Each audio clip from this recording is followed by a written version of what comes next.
Mic check 1 2 1 2. It's the Y2K collector, and unfortunately, I've been having some technical difficulties with my microphone, so I was not able to crank out the video that I had planned for you all this evening. But I did want to take some time to share with you a few last minute end of month pickups that came in, and then also share some concerns that I have, because there are some things that I am concerned about. So I'll go through them with you now. So first pickup was going to be this copy of Gaiden Z Yaiba. So I've been a fan of this game for quite some time. I actually had it on the PlayStation 3 before, very clean copy at that. But wound up selling that copy and trading it in. This game has always been like one of the cheaper Ninja Gaiden games. All the Ninja Gaiden games are pretty cheap. They're all like $5 or $10. Gaiden Z though has slowly crept up over time. It's worked its way into like the $15 range and then into the $20 range, and I see it working its way up into the $30 range. Now, the PS3 version does come with the game, the manual, and a little comic book, but I wanted to get the 360 version because the 360 version, while it does come with the manual and the comic and the insert, the 360 version also comes with a cool little soundtrack. Now, my copy on the PS3 did not have a soundtrack. I don't know if that means that there wasn't a soundtrack. If the PS3 version does come with a soundtrack, somebody can let me know down in the comments below. But this is definitely right up my alley, just in terms of like hack and slash. I'm a huge fan of that, but also I'm a huge fan of that cel-shaded graphical art style. And I have a bunch of Ninja Gaiden games already, and this was one that I definitely wanted to add to the collection just before it went out of control. Because this is one of those ones that I definitely see just getting out of control. Especially and I don't know if this game is already delisted or if it's been delisted, but if it's not delisted and it does get delisted, I could easily see a very good looking quality game like this just going out of the window. So this is just one I've wanted to add into the collection for quite some time. I've gone hunting for this so many times, and I genuinely thought that I would have been able to find this game in the wild, but I guess, the 360 craze, man, has caught on, and a lot of these like $20-$30 games are people are realizing how fun they are, and they're just adding them to their collection, and just filling their collection with these quality titles. So this is one that I was glad to add on the 360. There are a few other games like of this caliber too that I want to add to my 360 collection. Ninja Blade is one. Clash of the Titans is one. X-Blade is one.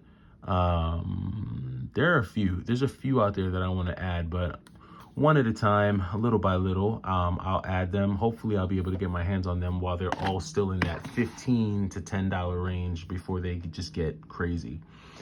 All right, the next pickup that I got here, where is it at? Picked up two other games. Oh, I think they're over here. Just go over here. Yep. So the next pickup here was this copy of Viewtiful Joe 2. Huge fan of Viewtiful Joe 2 and the Viewtiful Joe series. So I actually wound up picking up both Viewtiful Joe and Viewtiful Joe 2. So the funny story on both of these. So these games have never really necessarily been cheap. They both are in that kind of like $30 range. I just didn't want to pay that much to add both of these back into my collection because I had both of these games. In fact, I had a sealed copy of Viewtiful Joe, but it was a sealed black label copy on the PlayStation 2. I originally had Viewtiful Joe on the GameCube back in the day when I had my old GameCube. I sold both my copies of Viewtiful Joe and Viewtiful Joe 2 at the beginning of the year, and I low-key regretted it ever since because I'm a huge fan of the Viewtiful Joe games. I think they play amazing, and even though I had it back in the day, I never actually got to beat it, or I can't remember if I got to beat it. So I wanted to get it back into the collection. So for Viewtiful Joe Part 1, I wound up picking up this Player's Choice version because well, one, the black label version, like, it's like 40 bucks, and I just didn't want to drop that much for Viewtiful Joe. So I was able to snag a copy. I put in an offer, and I was able to get a copy for 27 bucks with shipping included. So that definitely made it worth it to me. I thought that was a good deal, because most copies, they were charging an additional $5 to $6 for shipping, on top of the game being like 33, 35 bucks. So that to me was a great deal, and I decided to add it back into the collection. Yes, it's the player's choice version. I know a lot of people don't like the player's choice, but I don't mind it, because I just wanted to play it again.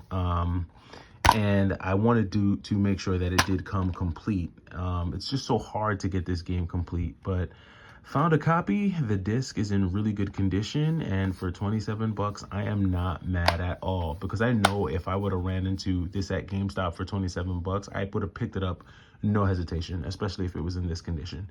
So this was one that I was glad to add. And then I got an even cleaner, like, this PlayStation 2 copy is even cleaner. Picked up this copy on the PlayStation 2 for two reasons. One, again, Viewtiful Joe 2 is just, it's more expensive on the GameCube. People refer to the GameCube tax. That is a real thing. I'm not even gonna hold you. That GameCube tax is no joke. And I wanted to have this back in the collection. Very cool beat 'em up for sure. And I like this one because you can tag in the girl, so you can swap between the two, which I thought was an interesting take on the game. And I picked this up on the PlayStation 2 because I was able to get this copy for 21 bucks, free shipping, right? So 21 free shipping, was not mad at all. Again, complete in box. The game is not in the case because I've been playing it. It's in my PlayStation 2 right now. I actually had to stop for a second to go eat, and I came back.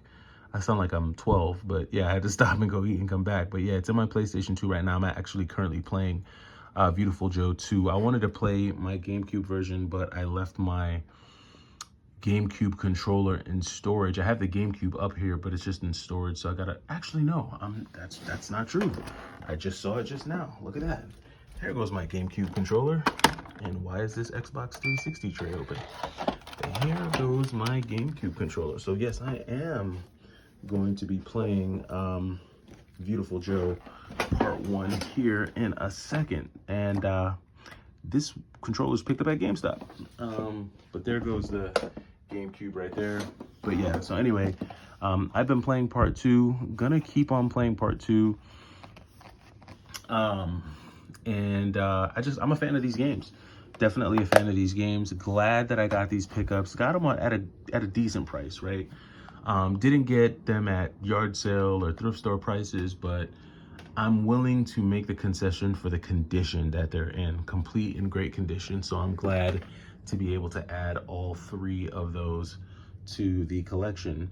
Now, on to what I'm concerned about. So I do have a major concern just with regards to the PAL PlayStation 1. Unfortunately, the cables that I bought to try to get the PAL PlayStation 1 to work on my TV with the AV cords was an unsuccessful attempt. They just did not work, so I'm going to have to send the converter back. And thankfully, I did find the RFU switch at the thrift store.